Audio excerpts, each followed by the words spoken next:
What's going down, everybody? It's your boy, that guy Mile High, tuning back in for another reaction. This time we got the top 10 evil people cursed by the devil himself. You know what I'm saying? I felt like it was only, what's the word I'm looking for? Appropriate.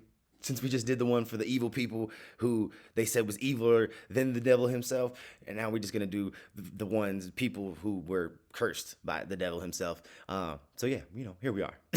Anyways, man, do what you gotta do, and let's go up, man. So yeah, let's go. Exorcisms, deals with the devil, and a whole lot of upset priests. Today we are diving into the top 10 evil people cursed by the devil himself. Before we dive into this list today, guys, I just want to give a quick shout out to today's video. No, we shout out to your sponsor, but they don't sponsor us. So we're gonna go ahead and skip that. Let's go.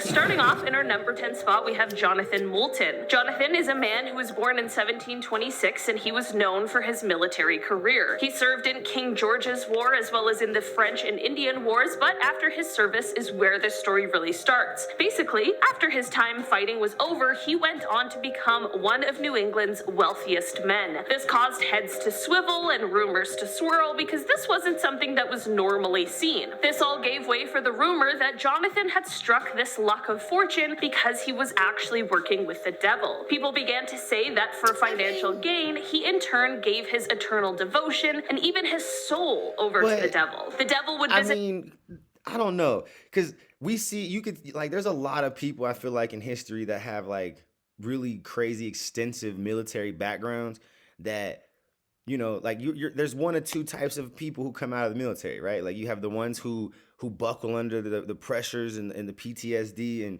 they don't ever really kind of readjust back into some like a normal routine in life, right? But then you have the ones who they don't ever really necessarily settle back into a normal routine in life, but they don't buckle under the pressure, and they end up becoming politicians or some sort of political figure. They just figured life out. You know what I'm saying? So I don't know. I think this one's not as weird to me. Like, I don't think that I would have been like, my immediate thought was like, oh, he's got a bunch of money now. After being a soldier, he had made a deal with the devil. Like, I just think that that's like a super just kind of like paranoid. That just shows how paranoid the mentality was back in the day. You know what I'm saying? Like, that's all that kind of shows me. Like, yeah, they was paranoid about everything, bro. Like, everything. Every month in order to fill his boot up with gold. You know what happens with things like this, though. People get greedy. It is said that despite this lavish lifestyle he was already living, he wanted more, and this led him to make the mistake of trying to trick the devil. He cut a hole in the floor above his basement and placed a boot over it, which also had a hole in the heel. Of course, he did this so that when the devil came with the gold, he'd get a whole basement full rather than just a boot. But the devil certainly caught on. From there, it is said that he burned down Jonathan's house along with all of the gold that lay inside. So the moral of the story is don't try and trick the devil. Just kidding. It's don't be greedy. I mean, I feel like that was one of those like little urban legends that just taught a lesson. Like, I think that's all that was for. Like, if anybody burned his house down, it was the villagers who was just super paranoid. You know what I'm saying? Kind of like on the little witch trials and shit. Like, it just sounded like a version of that back in the day. Like, our number 9 spot today, we have Laura. Okay, so I like to believe that exorcisms are a thing of the past, but that is certainly not true. For this story, we're only taking it back a few years to 2015. This is when a 22-year-old woman who is only known by the name Laura went to a local Lutheran church where those around her prayed for her soul and for redemption. The church's bishop, Manuel Acuna, told them, quote, "The demon exists. He's not an idea, he's not a theory, he's not something abstract. The devil is a personality and therefore has a strategy. Bro. We are talking about something terrifying, a fallen angel. The devil is not a metaphor." This is when they then took Laura into a chamber and began performing an exorcism. A local man who was there to pray for her was even quoted as saying, "We could hear her screaming and crying and we prayed for her deliverance. She was a good girl but turned bad when the devil possessed her. She had to be exorcised. She had to be free." In the end, it is said that the exorcism was... Can we just acknowledge that she seemed like she was like a teenager, and maybe she just hit puberty and her hormones is raging, and now she's,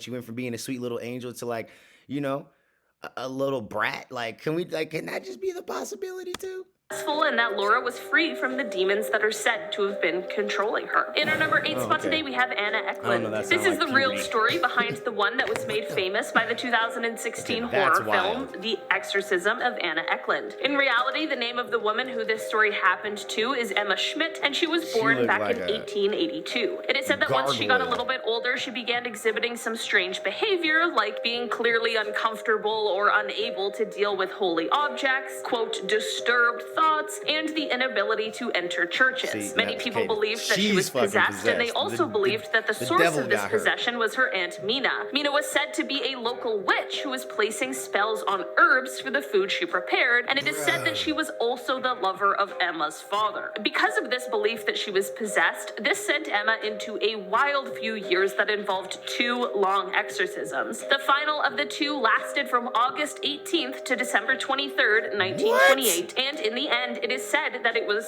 successful. People... You gotta do an exorcism for August, September, October, November, for 5 months? I had to double check. I was like, bruh. Yeah, you just go ahead and just let her go, bro. She just let her go. It took 5 months, bruh. Come on now. Reported that afterwards she only exhibited, quote, milder and, quote, quite manageable possessions. Oh, yeah? So, maybe I guess that's good news. In our number 7 spot today, we have Marissa Irina Kornichi. Sorry. This scary story came to us pretty recently, in 2005. A Romanian nun named Marissa was only 23 years old when she began to hear voices. Despite the knowledge of mental health and mental illness in 2005, because of her background, she began to believe it was the devil speaking to her. She was diagnosed and treated with schizophrenia, but she eventually ended up falling back into this very dangerous way of thinking. This is when she became the subject of an exorcism. She was bound to a cross, which is the scariest beginning of an exorcism I've ever heard of, and after being bound, she was gagged with a towel and left in a convent room for 3 whole days without food or water. Unsurprisingly, this sadly resulted in her death. The priest involved, as well as the other nuns, were charged and convicted in relation to this crime, but most have since been released due to the short sentences they received, and instead of taking responsibility for their horrific actions, they continue to blame her death on adrenaline that was administered to her during the ambulance ride. In our number 6 spot today, we have George Lukens. Back in 1778, George Lukens was an English tailor who people began to notice was starting to behave in ways that... Hold on. Like that last one, like that just shows how like being an extremist can be the ultimate cause of somebody's death. Like when you just go to super extreme like measures like that, bro, like you are troubled. Like you have issues. You need to go seek help, some therapy. And if that don't work, your ass need to be in a straitjacket in a goddamn padded room. I'm just saying. They need to lock the door and throw the key away and then starve your ass. I'm just saying, okay? Considered strange. What I mean by this is that it was said that he started speaking in strange voices, making strange sounds, and that he was even singing hymns backwards. Of course, this was 1778 after all, so they decided that an exorcism was in order. They had the event in Bristol's Temple Church, and they had 7 priests come to assist, as it is said that he didn't just have the devil hanging over him, but that he actually had 7 different demons. The priests commanded the demons who had taken over his soul to leave once and for all. Surprisingly, it is said that this ceremony actually worked, and that when it was over, George recited the Lord's Prayer, thanked all of the priests, and went on his merry way. An exorcism with a happy ending. Don't see a lot of those. In our number 5 spot today, we have Gottlieb and Dennis. This story comes to us from 1842 from a small German village. In this year, residents of the village began to notice some strange happenings coming from the house of a 28-year-old woman named Gottlieben. She was claiming that her house was haunted, and she began slipping in and out of what people referred to as trance-like states. Other than these claims and what was going on with these states, nothing truly extraordinarily weird was happening, of course, until a religious pastor came along and began performing an exorcism. Gottlieben became super violent, which feels like a pretty fair reaction to an exorcism, whether whether you were being possessed or not, and she ended up being physically restrained. Here's where things really go off the rails, though. She ended up being restrained for 2 years. 2 years. Not months, not days, not weeks, years, while multiple exorcisms were performed on her. During these, she was seen vomiting glass, nails, and of course blood. Despite this horrific story, things ended on an alright note, with her telling everyone that the demons were gone and that Jesus is the victor. In our number 4 spot today, we have Dr. Richard Gallagher.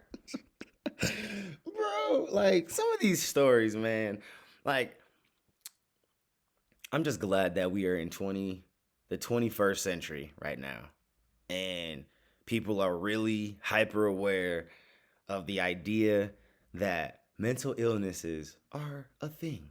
Okay, like that's all a lot of this shit sounds like, bro. A lot of these people just sound like they had legitimate mental illnesses.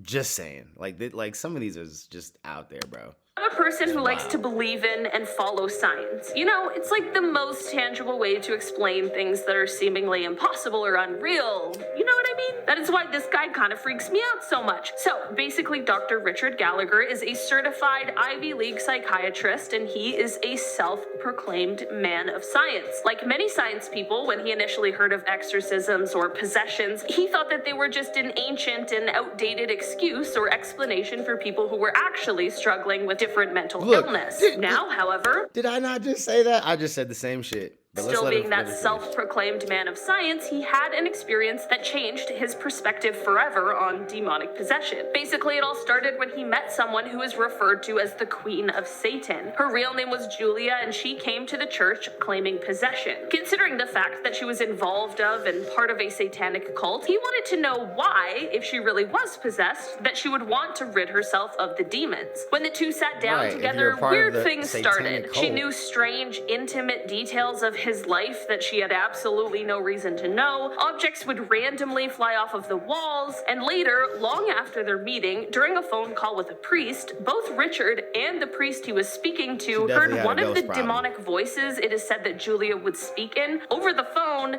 despite the fact that she was literally on the other side of the country from them. In the end, it is said that this experience in meeting the Queen of Satan and all of the subsequent meetings with people like her that he had afterwards caused him to completely change his outlook. He now sits on the line in between the world of science and reason and the world of the unexplainable. And which I think is a very good place to be. Okay? There's definitely things that happen, unforeseen, forsaken, and unforeseen forces, and, you know, there's definitely those things. Okay? But there's definitely some scientific, logic explanations to some of this shit. For sure. Okay? I think that's a very good place to be. Okay? Because I believe in ghosts. I believe in demons and shit. Like, you know, there's definitely some people who you know, go through it. Okay? But I think some of these people just have some very serious mental problems, and just needed help. You know what I'm saying? Spot today we have Michael Taylor. This story is about an Englishman named Michael Taylor, and it starts off in 1974. Michael was a husband and father of 5 children, but was unfortunately struggling with frequent bouts of depression, which is difficult for anyone to manage. Seemingly, however, when he met a 21-year-old pastor named Marie Robinson, these bouts became less harsh and more manageable. So far, this seems like a nice little story about someone getting the help they need, but that is not the case at all. Apparently, he claimed his depression was getting better due to the pastor's ability to exorcise the demons that were plaguing him with this illness. Michael's wife is like, yeah, okay, likely story, and she confronts him about what she believes is going on, which is that he is having an affair with Mary. After this confrontation, he physically attacks his wife, which then led to him getting an actual exorcism by 2 ministers on October 5th, 1974. During this exorcism, Michael had seizures, he spit and bit the ministers, and he screamed in tongues. After going through all of that, you'd expect this guy to be free of whatever the heck was going on, but unfortunately, the following day, he brutally took the life of his own wife. If all of this wasn't enough to make a dreadful story, he ended up not even being convicted because the defense argued that the exorcism made him insane. So, cursed by the devil or just a terrible person? At this point, we're not really sure. Maybe a little bit of column A and a little bit of column B. In our number 2 spot today, we have The Bell Witch. So this story is one that inspired one of the most classic horror films of of all time, mental the Blair illness, Witch bro. Project. Basically, this story follows the family of John Bell, who is said to have once had this wicked neighbor called Kate Batts. Kate believed that John cheated her out of land, and since there were rumors swirling that she was a witch, there was also a rumor that she cursed the Bell family. Basically, this made it so that the family was now being cursed and basically haunted by a demon. This force would throw pots and pans, spill things, slam doors, rattle chains. It would have members of the family getting scratched, pinched, and sometimes worse by this invisible thing. Things were bad, and when people came to visit the family at the farm, they didn't get any trouble from the spirit, but could hear its voice that was described as being high, scratchy, and shrill. In the end, the farm became an incredibly popular tourist attraction, and one year, John fell mysteriously ill, which people believe was the work of Kate and her powerful spells. To this day, people still report strange happenings at the farm. In our number one spot today, we have Urbain Grandier. Born in 1590, Urbain was a French Catholic priest who was known as being a little promiscuous with some of the nuns. Look, there's no judgment from me at all, but I'm just saying, the Catholic Church... Look, man, I'm just saying, if priests were able to, indulge and enjoy themselves, maybe we'd have less of these incidences of priests doing nasty shit with kids, bro. I'm just saying. Like, I think that should just be a rule that, priests and nuns can fuck. Okay? We just put it out there. They should be able to do what they need to do. And you know what I'm saying? Like, just be like, hey, bro, maybe the rule is that it just needs to stay within the church and they need to be of consenting age, right? Like, maybe that should just be the rule. Like, as long as you want to fuck your nuns? Cool. As long as they of age. Okay? Whatever. Like, I don't know. Like, I'm just saying, we need to protect the kids. Now doesn't like that. I can't imagine pre-1600s Catholic Church just being cool with that, but anyway, it's said that he actually took quite a public stance against the church's view on celibacy. Because of his escapades, there were points where people who had indulged with him were now accusing him of witchcraft and using dark magic in order to tempt them. This led to a trial which did end in acquittal, but France's chief minister named Cardinal did not like Urbain at all. The priest had apparently published some less than kind criticisms about him, so naturally, Cardinal returned the favor and ordered a second trial. This time, Urbain was put through some grueling interrogations, and while it certainly was inhumane, it led to the discovery of quite a document, one that was apparently found in his belongings. It was a contract that is said to have been written in Latin and covered with strange symbols. The contract was signed by Urbain as well as several demons, including the devil himself. Basically, the contract promised Urbain the love of women, the respect of monarchs, that sort of thing, in exchange for his allegiance to the devil. In the end, this led to Urbain being found guilty of making a deal with the devil, and he was sentenced to death. Alright guys, that has been our list for today. Thanks so much for checking it out, and don't forget to hit that link down in the description and check out Magellan TV. I've been your host today. Yeah, man. Anyways, y'all let me know what y'all thought about that one down in the comments below. I think this one, for me, it was just a lot of just kind of like proof that we definitely needed more therapists back in the day. You know what I'm saying? It's like they needed somebody to talk to. They needed somebody who could accurately diagnose some of these mental problems that some of these people have, because that's all a lot of this shit sounds like. I mean, there was maybe one, I think, that we were like, oh, that was there might be some demon shit. But, or maybe two. But at the end of the day, I think I'm standing strong. A lot of this was just, some people who had some things going on upstairs that just wasn't right. You know what I mean? They needed some help upstairs. They needed to help clean the attic out a little bit, But yeah, let me know what y'all thought about that down in the comments below, and I'll catch y'all on the next one. You dig what I'm saying? Peace!